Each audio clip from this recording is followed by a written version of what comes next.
and I'm very excited to be hosting What in the World, a new daily podcast from the BBC World Service, where we try to help you make sense of the world around you, of the big things that are happening, the small things that are happening, and everything in between.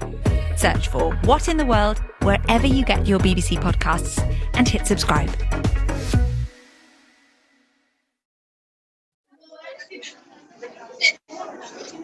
She's connecting to audio. Hello, salam alaikum. How are you? Can you hear my voice? So we finally did it. It hasn't been easy. It has taken time to build trust and to get this access. But as we speak, I'm on my laptop and trying to connect to a classroom full of young Afghan girls. Can you stand at the back, please? Can you stand at the back so I can see the whole class? And if you can hold your camera like this, that would really, if you hold it. The woman holding that laptop and waving the inbuilt camera around for me is a teacher. But not just any teacher. What I'm watching unfold is a secret class, held at a secret school at an undisclosed location in Afghanistan. They're secret because the Taliban government has banned second and third level education for women and girls. I'm the first journalist to be granted access to the teachers and students at this school. It's a class full of women, young women. They're sitting and we are only seeing white scarves or patterned scarves as it is normal customary in Afghanistan, and black clothes. And the teacher is also in full black. She's standing by a whiteboard. I'm very surprised by the size of the class, to be honest. This seems like more than 30 young women. I'm just guessing that it might be a biology class. A young woman is showing me her books. It's biology, yes. The Taliban shut down secondary schools. The new government has ruled that girls should not go to school. My name is Sana Safi. I'm a broadcast journalist with the BBC, based in London. But I was born in Afghanistan. The students were sent home and the doors were shut. In this edition of the documentary from the BBC World Service, I'll tunnel my way into the hidden world of Afghanistan's secret schools. For their own safety, we can't reveal their real names, and actors will say their words. But we will meet the pupils. I feel like I'm stealing an education. I'm stealing life. The teachers. They have told us to come secretly, on secret roads. Students come from different ways, so Taliban won't see that they are coming here. And the shadow educators who started these schools from scratch, but now live in constant fear of being discovered and shut down.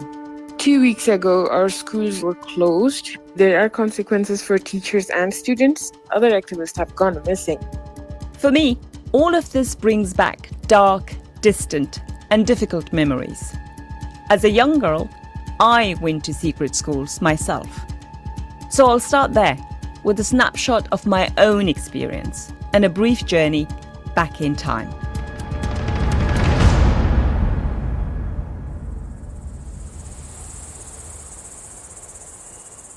It's the 90s, 1996 to be exact.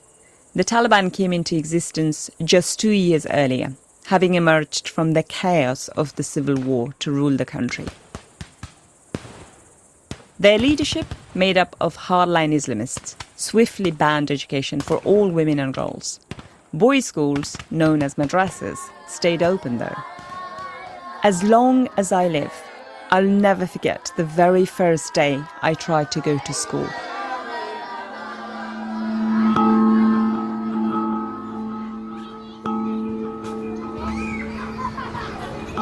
I was 7 years old, and in Afghanistan you start primary school at the age of 7. At the door I was met by a woman who said, the Taliban says, no girl or woman is allowed to come to school, so you have to go back home. I had a black uniform, and my mother had made that with a yellow embroidered accessorized belt, which was not allowed, but I had it. And it was so disappointing when this woman told me, because I was so excited with the dress. But my parents were very keen for me to continue my education, so they started the search for a secret school. So then they found someone. They found a couple, a husband and wife. They had converted their home, and it was done in secret, yes. And it's incredible when I think about it, because it came with huge risks. My mother would take me to the school, and it would be early in the morning. And the school was, you come into the vegetable market first,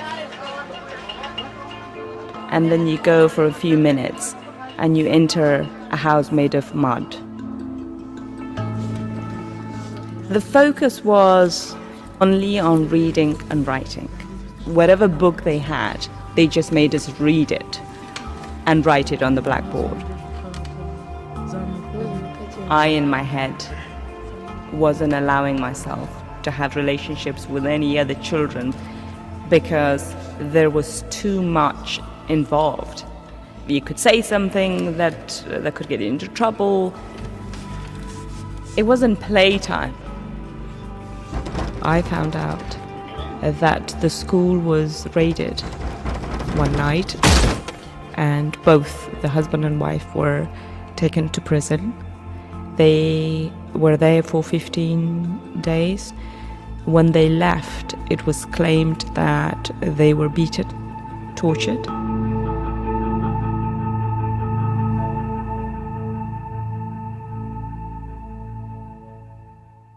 But when one secret school closed, another would open. After my school was raided, my parents found another, and for a time I went there, in secret, of course. But in October 2001, everything changed. US and Allied forces invaded Afghanistan in the aftermath of the 9/11 attacks, ousting the Taliban in the process. Taliban fighters appear to be making a hasty retreat. Several al-Qaeda camps have been devastated by... Now that the Taliban have been toppled. Eventually, as power transitioned and the regime changed, normal state-run schools reopened. Millions upon millions of Afghan women and girls, including me, were once again free to access formal education.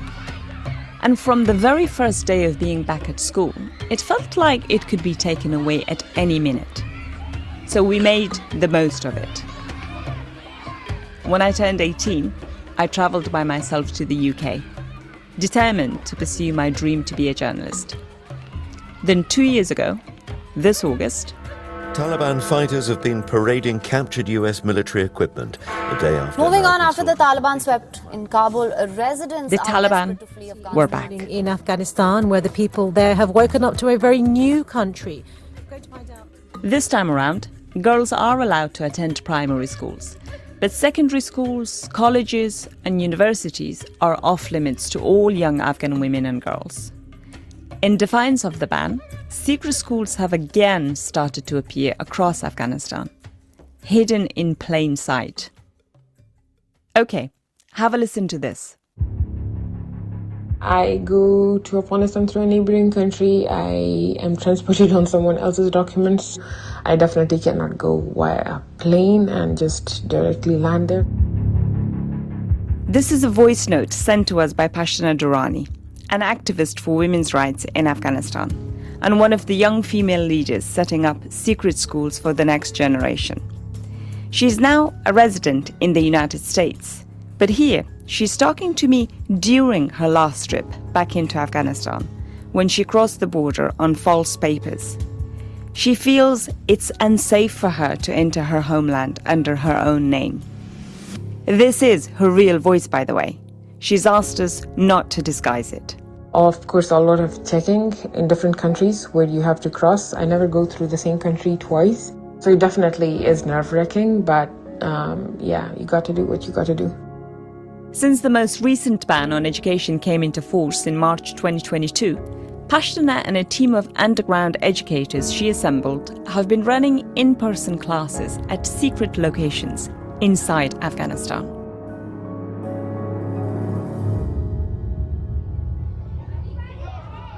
As you heard at the very start of this program, I logged on using my laptop to watch a lesson. A quick reminder, we need to protect the identities of those we speak to. So actors will say their words.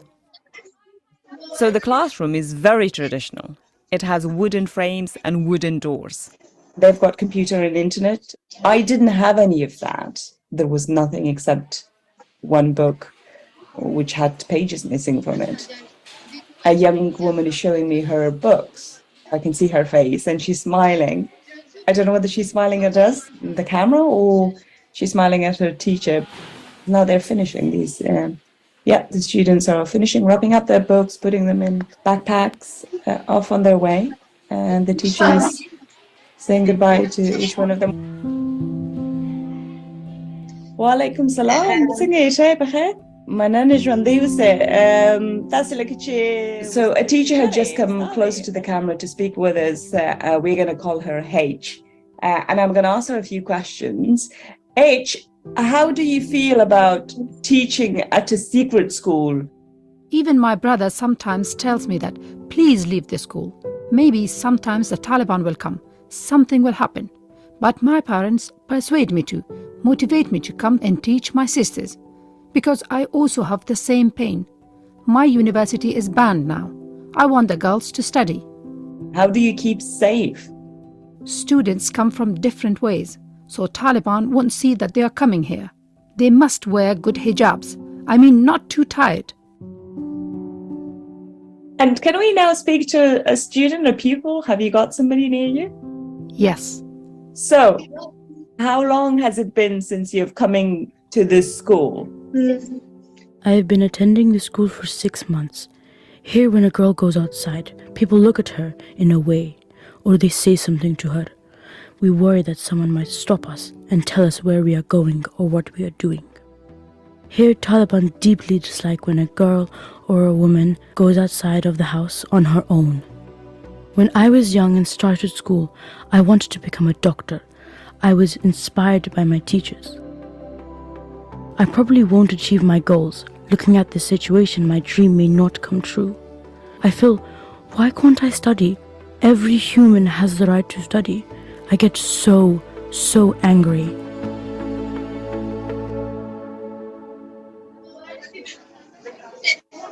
I'm blown away.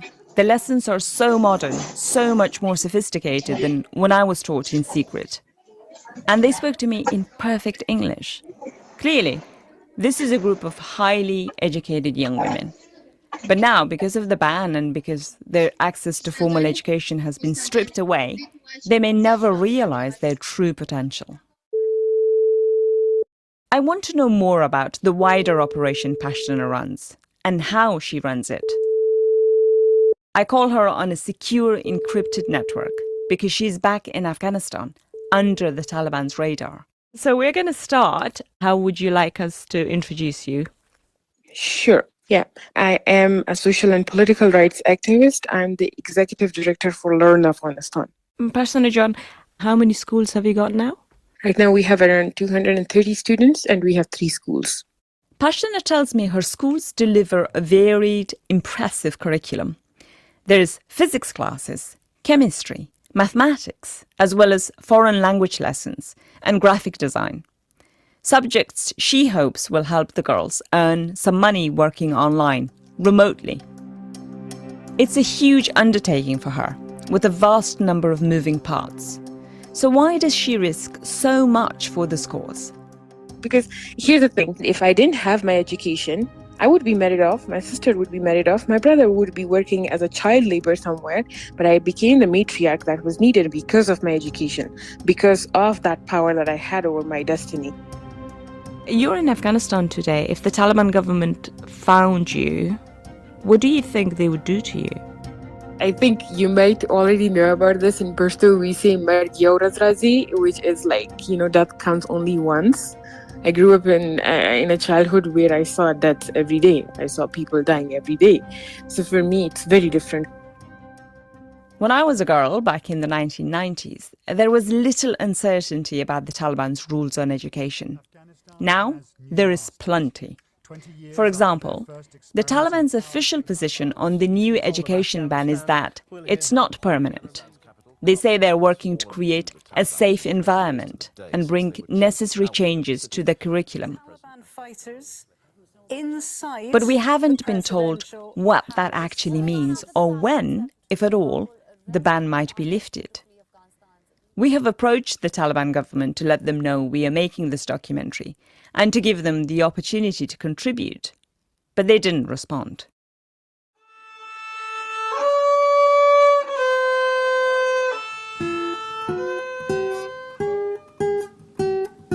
Musical performances there. Some guitar, some violin even, from young Afghan girls who attend music classes at a school that is very different from Pashtana's. This school operates solely, utterly, and completely online. Another big difference and a giant leap forward from the secret schools of my day, when the internet was yet to make its mark on the world. We are in the car on our way to a location that we are not going to disclose because the person we're going to be meeting and speaking to, Angela Royur, doesn't want us to broadcast where the location is. And we're going to be speaking to her because she is the founder of an online school for girls in Afghanistan.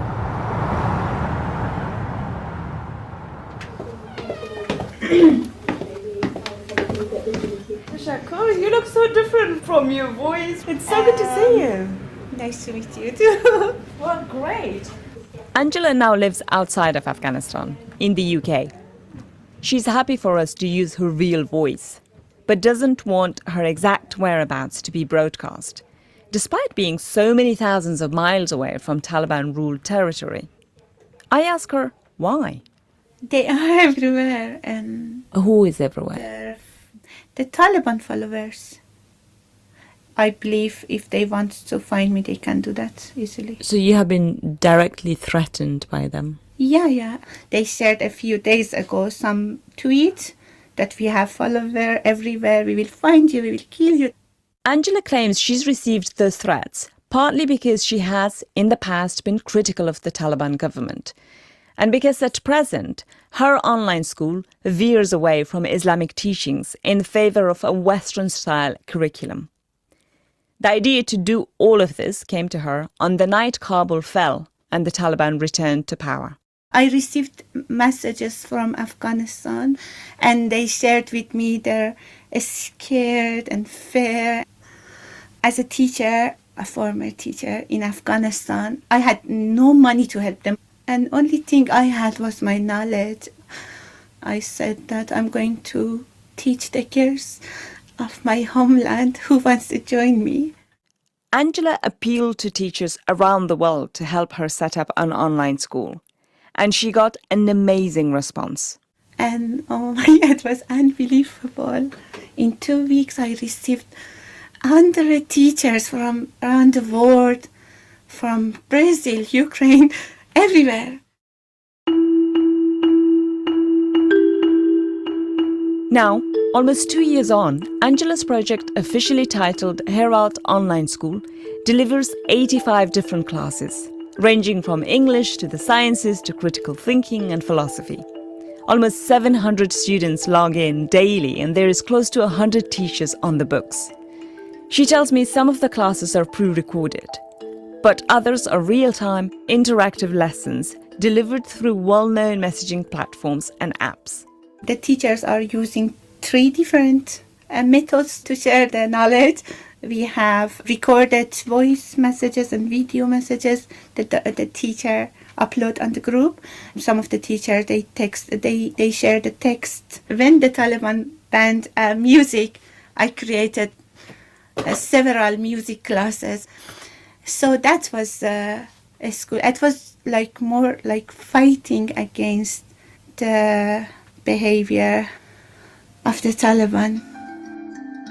Other online schools and even universities have sprung up across Afghanistan, offering a lifeline to those barred from formal education. But again, the Taliban's stance on whether or not those institutions fall under or outside of the ban on education remains foggy, unclear, because to date they haven't publicly commented either way. In the absence of any certainty, Those behind the project, including Angela, exercise extreme caution in how they operate, store data, and in how they protect their remote students from any potential breaches of security.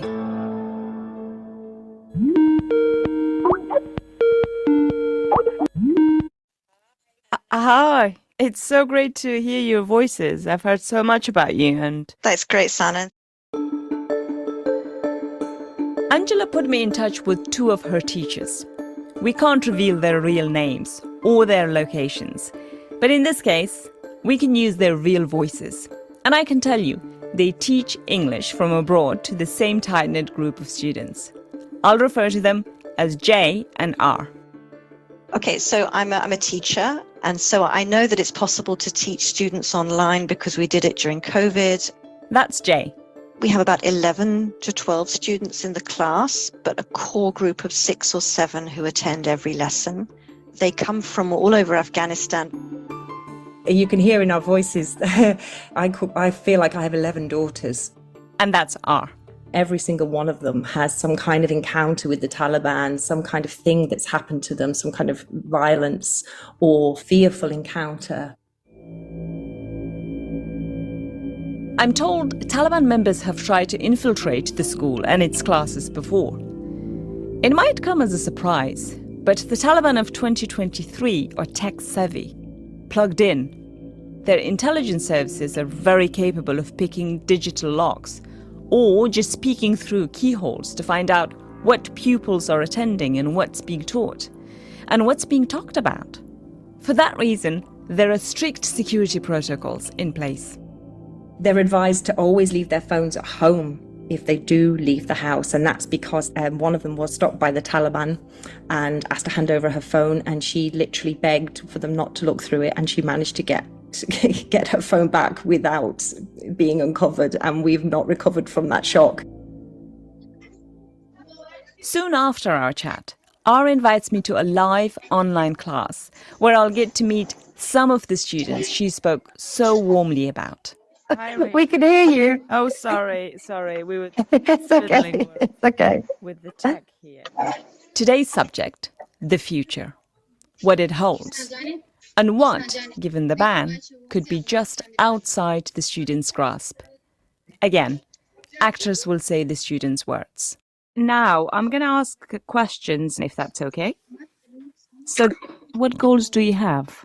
What's your ultimate dream? You can write it in the chat or speak. To be clear, I can't see the students. And they only ever identify themselves using a single letter, like A or B or C, and so on. They're logged on to a messaging app installed on all of their phones, and can either talk to me directly or post comments. In scrolling through some of those comments, a thought occurs. Strip away the tech, roll back the years, and we are the same. Them and me. Oh, hang on. Q. Q, do you want to speak? Yes. Yes, I want to speak. Well, my ultimate dream is to become a diplomat and represent my country on a global stage. And it feels like I'm fighting an uphill battle. As an Afghan young woman, I'm trapped in a society where education is forbidden. Freedom is a distant memory. And I hold on to the belief that one day things will change, that one day I'll be able to go to school without fear. 2 weeks ago, our schools were discovered and they were closed. It's a message from Pashtana, the founder of Learn Afghanistan. She's back in Afghanistan, back in hiding, and the Taliban are steadily closing in. She's worried about the safety of her in-person classes, which have, I discovered, had to reopen at new and secret locations. There are consequences for teachers and students at times. In case I'm found, I honestly have no idea because other activists have gone missing. For me, I think my fate would be worse because I have said so many stuff. Her organization has started to offer a select few classes online. She tells me her secret schools may now have to go fully digital. We do think that we might have to resort to online because we do think that there will be a time where we might not be able to have the privilege to meet in person. But at the same time, The effort will continue. It doesn't matter how, but it will continue. A lot of people believe in it, and they want a better lifestyle for their children, especially young girls. Pashna's parting words strike a deep chord and lead me back for a final time to that class I watched at her secret school. There is one interview with one of the girls you haven't yet heard, but what she said resonated with me too. Remember, the Afghan women and girls of this generation have seen decades of hard-earned rights torn away. They must now be covered from head to toe whenever they leave their homes. They're barred from parks and gyms, from beauty salons, and now from second-level schools and universities. For me, it was always hard to sum up the sense of injustice I felt at being denied those things purely because of my gender. But this young woman does just that. It wasn't her intention, but I believe she's speaking on behalf of all Afghan women and girls who, in the face of oppression, are risking everything just so they can get a proper education. Teachers here say that even if the Taliban suspects one girl of being a school student, then the future of thousands of girls will be in danger. I feel like I'm stealing an education. I'm stealing life. When I feel like I'm stealing an education, my family tells me to think positive or to do painting or drawing. They encourage me to study and think about the future. We will continue to resist. Maybe one day there will be light at the end of the tunnel. That was the documentary from the BBC World Service, with me, Sana Safi. Walking out into that stadium and everybody's there. There's just such a big crowd and so much family and noise. It's a dream. I remember growing up and watching the Olympics and realizing that, one day this could be me. An event that the whole world recognizes. To win was something I had never imagined. A podcast about the incredible journeys of Olympic and Paralympic athletes.